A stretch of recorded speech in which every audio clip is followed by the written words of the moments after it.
Quiero hablar en esta mañana de parte de Dios acerca de esta iglesia en Esmirna, y le hemos colocado a esta predicación la fidelidad en medio de las tribulaciones. La fidelidad en medio de las tribulaciones. Hay un texto, hay una palabra clave en el versículo 10, ahí donde tiene usted su pasaje, y es la parte central del mensaje a la iglesia en Esmirna. Aquí nos habla que Jesús le da un mensaje a Juan que le escriba a la iglesia en Esmirna, pero la palabra central del mensaje lo encontramos en el texto 10, donde dice: sé fiel hasta la muerte y yo te daré la corona de la vida. Ese es el mensaje central que Jesús le está dando a esta iglesia, a mantenerse fiel por encima de las circunstancias. La iglesia en Esmirna solamente aparece registrada aquí en Apocalipsis. No se menciona quién fue el que la fundó. No se habla mucho acerca de esta iglesia. Solamente se habla acerca de un hombre de Dios llamado Policarpo, que perteneció a este lugar de Esmirna, y ahí se fundó una iglesia. Esmirna era una ciudad que pertenecía al Imperio Romano, y todo lo que se llevaba a cabo ahí tenía que ver con la idolatría hacia el emperador que gobernaba en turno, Domiciano. Entonces, en ese lugar Dios levanta esta iglesia y le da un mensaje que tiene que ser presente para la iglesia del siglo XXI, y tiene que ver con la fidelidad. Había dos áreas, según el mensaje que hemos leído, en los cuales los hermanos en ese lugar estaban padeciendo pruebas. Y uno era en las tribulaciones y otro era en el tema de la idolatría. Y en esas dos áreas el mensaje a esa iglesia es a mantenerse fiel, a mantenerse firme, sin importar las pruebas que estuvieran viviendo en ese momento. Vamos a ver algunos pasajes de la Biblia, y le voy a pedir que vaya conmigo a Job capítulo 5 versículo 6, y deja un apartado allí en Apocalipsis 2 versículo 8. Job capítulo 5 versículo 6. ¿Cómo ser fiel en los tiempos de sufrimiento? Es absurdo evadir o preguntarnos por qué sufrimos. Es a veces inconcebible preguntarnos o decir: ¿podemos evitar el sufrimiento? El sufrimiento es parte del ser humano en este mundo caído, hermanos. Sin importar la idiosincrasia, la clase social del ser humano, es inevitable que pasemos por momentos de sufrimiento y tribulaciones. Es posible que esta mañana algunos de ustedes están aquí en la iglesia y han llegado con pruebas y dificultades muy fuertes. Han hecho un esfuerzo por llegar y recibir un consejo, un consuelo de parte de Dios. Pero hermanos, déjenme decirle de parte de Dios, hermanas, los problemas son inevitables. Las tribulaciones vendrá a nuestro cuerpo la enfermedad. Habrá momentos de lucha en el tema de la familia. Habrá momentos de tribulación en muchas áreas, inclusive en la misma iglesia. Estamos viviendo en este mundo caído, y consecuencia del pecado es inevitable los problemas. Mire qué dice Job al respecto: porque la aflicción no sale del polvo, ni la molestia brota de la tierra, pero como las chispas se levantan para volar por el aire, así el hombre nace. ¿Para qué, hermanos?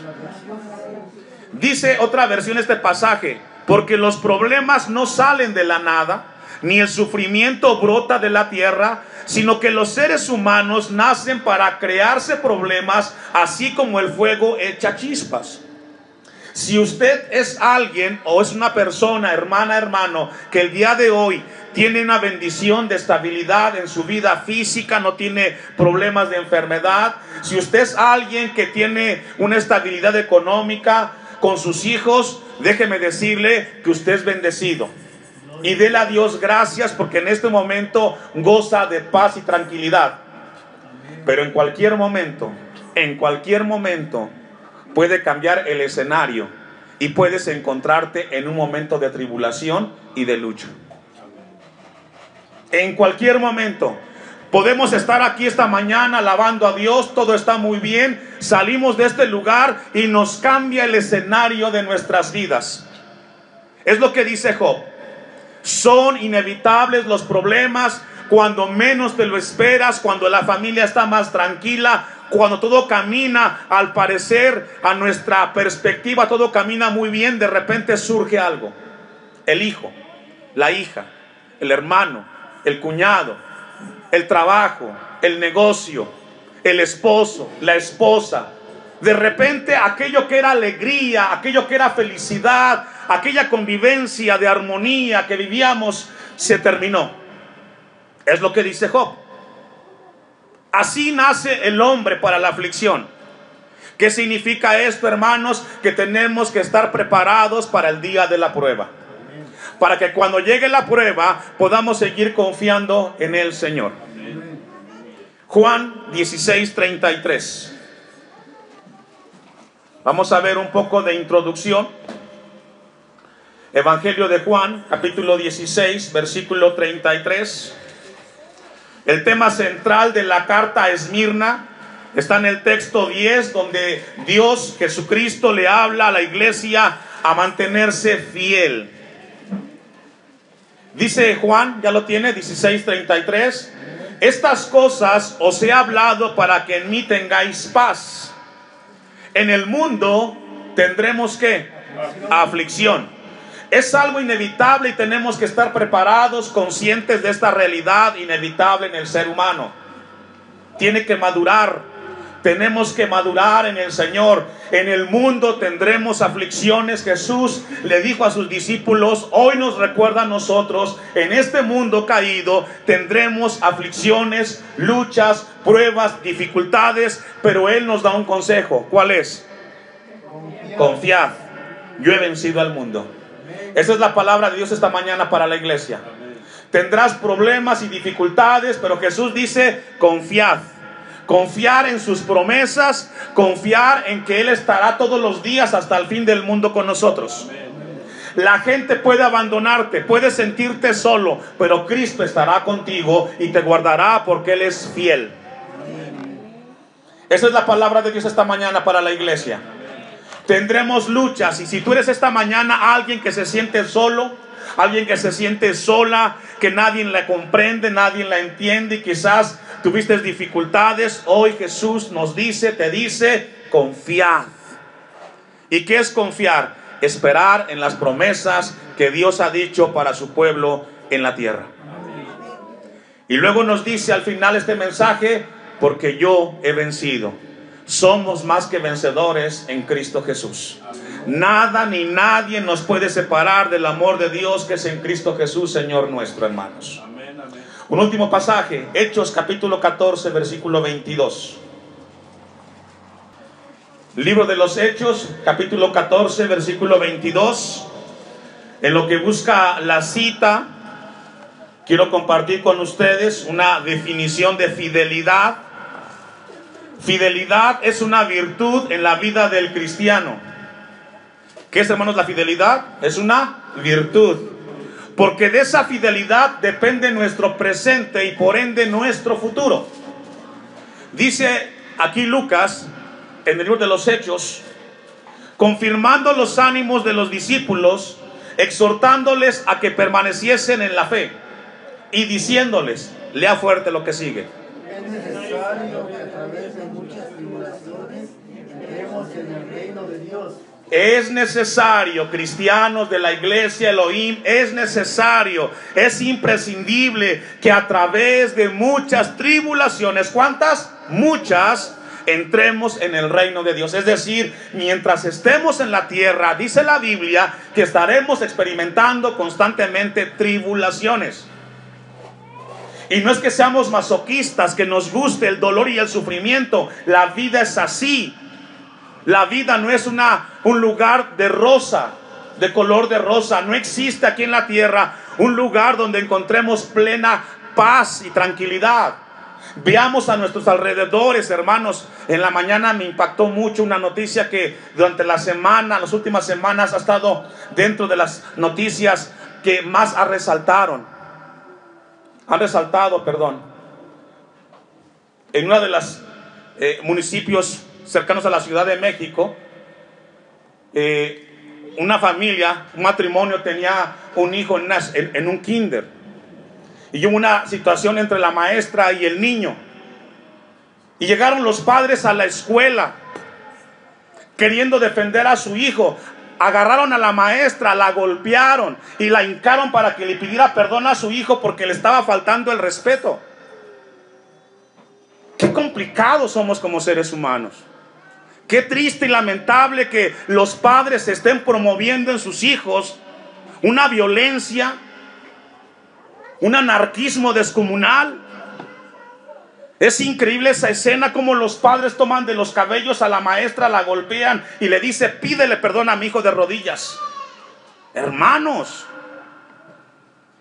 si usted es uno de esos padres que a sus hijos le promueven: defiéndete, defiéndete, defiéndete, tenga cuidado. Hay formas. Y comenzamos con el respeto. Hay formas, hermanos. Es un mundo complicado en el cual vivimos. No podemos cambiar a México, pero sí podemos cambiar en nuestro hogar a través de la palabra de Cristo Jesús. Y podemos hacer, o podemos crear, criar, fomentar en la familia principios y valores que honren el nombre de Dios. Es necesario que a través de muchas tribulaciones entremos en el reino de Dios. Ahora, me encontré algo en la Biblia. Cada vez que encontramos la palabra fidelidad en la Biblia, siempre tiene en su contexto que se está viviendo momentos difíciles. Cada vez que usted lea en la Biblia y encuentre la palabra fidelidad, siempre va a estar relacionado en momentos y situaciones en los cuales se está viviendo adversidad y pruebas y luchas. Porque regularmente es en las tribulaciones y pruebas cuando el hombre y cuando la mujer se doblega y es infiel. Dios es fiel. Dios no cambia. Él es el mismo de ayer, de hoy, por los siglos de los siglos. Pero el hombre, cuando baja la guardia, el hombre cuando se desanima, tiende a ser infiel. Y eso es donde Dios nos quiere hablar a nosotros en esta hora. Amén. La palabra fiel que encontramos ahí en Apocalipsis 2:10 significa en el griego pistos, y habla de la condición del corazón que no varía por las circunstancias. Eso es fidelidad. Condición del corazón que no varía por las circunstancias externas, sino que se mantiene firme en la misma altura, siempre y fiel. En el tiempo de los griegos, cuando construyeron el Partenón, un edificio imponente de la cultura griega, colocaban unas columnas para sostener el peso de esa estructura, y a esas columnas les pusieron por nombre fidelidad. Es decir, esas columnas tenían el trabajo de sostener el peso que tenía la estructura y no doblarse sin importar cuánto sería ese peso. Eso mismo se aplica en la vida espiritual y en la vida cristiana. No importa cuántos problemas tengas, dificultades, tribulaciones, Dios quiere que su iglesia sea fiel. Fiel a orar, fiel a leer la Biblia, fiel a congregarse, fiel a buscar a Cristo hasta el último día de sus vidas. Eso es lo que Dios habla esta mañana. Que la iglesia en este lugar no se doblegue ante ninguna circunstancia y que se mantenga fiel y firme hasta el final de sus días. Ahora, ¿es difícil ser fiel, hermano? Pregunto. ¿Es difícil ser fiel en las cosas de Dios? La respuesta es sí. Porque ser fiel conlleva sacrificio, conlleva responsabilidad, compromiso. Conlleva mucho, hermanos, ser fieles. Yo veo ahorita la iglesia que trata de mantenerse firme, pero yo no sé si usted se mantenga fiel hasta el final con Cristo Jesús. Depende mucho de sus convicciones. Vamos a un pasaje de la Biblia, Jeremías 3, versículo 18. Si hablamos que la fidelidad es de compromiso, responsabilidad, sacrificio y esfuerzo, Entonces, lo contrario de la fidelidad, ¿qué es, hermanos? La infidelidad. Y la infidelidad, entonces, nos hablaría falta de compromiso, falta de responsabilidad, falta de sacrificio. Dice Jeremías capítulo 3, versículo 18. Aquí le está hablando a Israel, pueblo de Dios. ¿Cuántos son pueblo de Dios, hermanos? Para ustedes la palabra también. En aquellos tiempos irán a la casa de Judá, a la casa de Israel. Aquí está hablando un tiempo antes del exilio a Babilonia. Habla un tiempo que Dios le hablaba a Israel para que se alertara, corrigiera, lo cual nunca hizo. Y dice Jeremías: y vendrán juntamente de la tierra del norte a la tierra que hice heredar a vuestros padres. Yo preguntaba: ¿cómo os pondré por hijos? Y os daré la tierra deseable, la rica heredad de las naciones. Y dije: me llamaréis Padre mío, y no os apartaréis de en pos de mí. Pero le habla aquí Dios a Israel como nación de una forma metafórica, y la ve como una esposa. Pero como la esposa infiel abandona a su compañero, así prevaricasteis contra mí, oh casa de Israel, dice Jehová. Esta escena es profunda, porque habla de una nación que fue infiel con su Dios, la cual se alejó, fue tras del pecado, tras de la idolatría, y aquello que abrazó lo abandonó. Hoy Dios quiere hablarnos a nosotros de lo importante que es la fidelidad en la iglesia en este lugar. Dicho lo anterior, ahora sí vamos al pasaje que encontramos en Apocalipsis 2, versículo 8. Y escribe al ángel de la iglesia en Esmirna. Ya dijimos que Esmirna en aquel entonces era una ciudad que pertenecía al Imperio Romano. Estaba muy cerca de Éfeso, muy cerca de Turquía, lo que hoy es Turquía. Y dice: el primero y el postrero. Aquí habla de Jesucristo, es decir, quien da el mensaje es Jesús. El que estuvo muerto y vive dice esto, y el mensaje es el siguiente: yo conozco tus obras. Una vez más, Jesucristo hace hincapié que Él es omnisciente, que Él es omnipresente, y Él conoce la condición de la iglesia. Él sabe cómo es la iglesia Elohim. Él sabe la condición espiritual de usted en la congregación. Dios sabe el tiempo que le dedica a la lectura de la Biblia, a la oración y a la comunión con su Creador. Jesús dice esta mañana: yo conozco tus obras. Dios conoce nuestras vidas. No podemos ocultarle nada a Dios. Dios todo lo ve, hermanos. Y le dijo a la iglesia: yo conozco tus obras, tu tribulación y tu pobreza. Dos situaciones en aquel momento fuertes en los hermanos en Esmirna. Tenían tribulación, tenían pobreza, es decir, había escasez. Pero tú eres rico. Y la blasfemia de los que se dicen ser judíos y no lo son, sino sinagoga, ¿qué dice, hermanos? De Satanás. Había un tema importante en ese momento en la iglesia en Esmirna, y es el tema de la idolatría. Había mucha idolatría en esa ciudad de Esmirna. Había una adoración continua hacia el emperador, hacia el jefe, el gobernante en turno. Tenía que pagársele tributo. El pueblo tenía que rendirle culto. Y en medio de esa idolatría, Dios levanta a un grupo de cristianos para decirle que el único que tiene que recibir adoración es Dios. Qué difícil es ser fiel a Dios en medio de un pueblo que no adora al Dios de la Biblia. Qué difícil es convivir con personas que no tienen temor de Dios y que tú sí tienes temor de Dios. Tienes dos opciones: aliarte a ellos o alejarte de ellos, porque no puedes estar con ellos sin que mantengas tus principios y convicciones firmes en el Señor. Entonces había un problema muy fuerte de idolatría en ese momento en la iglesia en Esmirna. Salmo 115, versículo 1. Estos cristianos en Esmirna se negaban a ofrecerle sacrificios al emperador, al jefe, al gobernante en turno. Y por rechazar esto, ellos estaban siendo marginados de la sociedad. Había mucha tribulación. Ellos deseaban, el gobierno en turno, que estos cristianos sirvieran a Dios, a su Dios en ese momento. Antes de que leamos el Salmo 115, versículo 1, déjeme decirle qué significa la palabra idolatría. La idolatría es el cambio de la verdad por la mentira.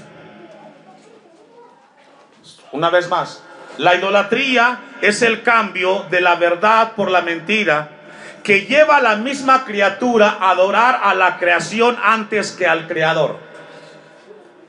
Según la Biblia, Dios nos enseña que Dios Padre creó todo lo que existe, ¿cierto? Eso dice la Biblia, que Dios creó lo que existe en 6 días y el séptimo descansó. Y todo lo que existe fue creado por el Dios Todopoderoso. Él es Dios y es el único digno de alabanza y adoración.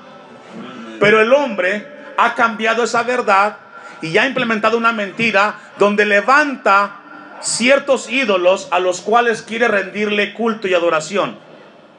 Y eso es lo que dice el Salmo 115. No a nosotros, oh Jehová, no a nosotros, sino a tu nombre, ¿qué, hermanos? Dad gloria. Porque tu misericordia, por tu misericordia y por tu verdad. Porque ¿qué han de decir las gentes? ¿Dónde está ahora su Dios? Nuestro Dios está en los cielos. Todo lo que quiso ha hecho. Los ídolos de ellos son plata y oro, obra de manos de hombres. Tienen boca, mas no hablan. Tienen ojos, mas no ven. Orejas tienen, mas no oyen. Tienen narices, mas no huelen. Manos tienen, mas no palpan. Tienen pies, mas no andan. No hablan con su garganta. Semejantes a ellos son los que hacen. Y cualquiera que ¿qué? ¿En quién confiamos, hermanos? El único digno de adoración es Dios. No comparte con nadie en su gloria. Y este fue el mensaje a la iglesia en Esmirna. No se dobleguen ante la idolatría. Hoy como nunca vivimos en el siglo XXI un tema de idolatría como nunca, hermanos. El mundo intelectual confiando hoy más que nunca en el hombre mismo como la respuesta a sus problemas. El hombre buscando en el hombre encontrar la respuesta al problema de inseguridad, de pobreza, problema social. Y vemos a los hombres cómo buscan en los hombres las respuestas, cuando sabemos nosotros que la respuesta está en Cristo Jesús. Y esto le habló a la iglesia en Esmirna: mantente fiel. El mundo puede promover sus ídolos, pero usted y yo adoremos al único Dios verdadero que creó todo lo que existe, y solamente a Él honremos su nombre, hermanos. Por eso el versículo 10 de Apocalipsis 2: sé fiel hasta la muerte. Mantente firme en tus convicciones. No te doblegues, mantente firme hasta el final. Y eso es lo que Dios en esta mañana quiere hablarnos a nosotros.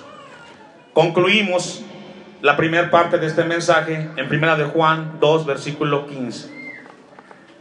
Los cristianos en Esmirna afrontaban también la blasfemia de los que se dicen ser judíos y no lo son, sino sinagoga de Satanás. Es decir, había una contaminación del mundo pagano que quería entrometerse entre la iglesia. Pero hoy Dios quiere dejar esta palabra a la iglesia en este lugar a través de las palabras del apóstol Juan en la primera carta, capítulo 2, versículo 15. Iglesia Elohim, no améis al mundo, ni las cosas que están en el mundo. Si alguno ama al mundo, el amor del Padre no está en él. Aquí la palabra mundo habla de la filosofía y el pensamiento en el mundo en el cual vivimos. Y el mensaje es: el mundo, hermanos, no podemos evitarlo, pero no permitamos que ese mundo nos aleje de lo más importante, que es Cristo Jesús. Versículo 16: porque todo lo que hay en el mundo, los deseos de la carne, los deseos de los ojos y la vanagloria de la vida no provienen del Padre, sino del mundo. ¿Y el mundo qué? Pasa, y sus deseos pasan, pero el que hace la voluntad de Dios, ¿qué, hermanos? Y esta mañana es lo que Dios quiere con la iglesia aquí: prepararnos para el encuentro con Dios, prepararnos para el día que nos toque encontrarnos con Dios. Todo lo que en este mundo hay, hermanos, es pasajero. Un día pasará, un día pasaremos. Preparémonos espiritualmente para encontrarnos con Dios.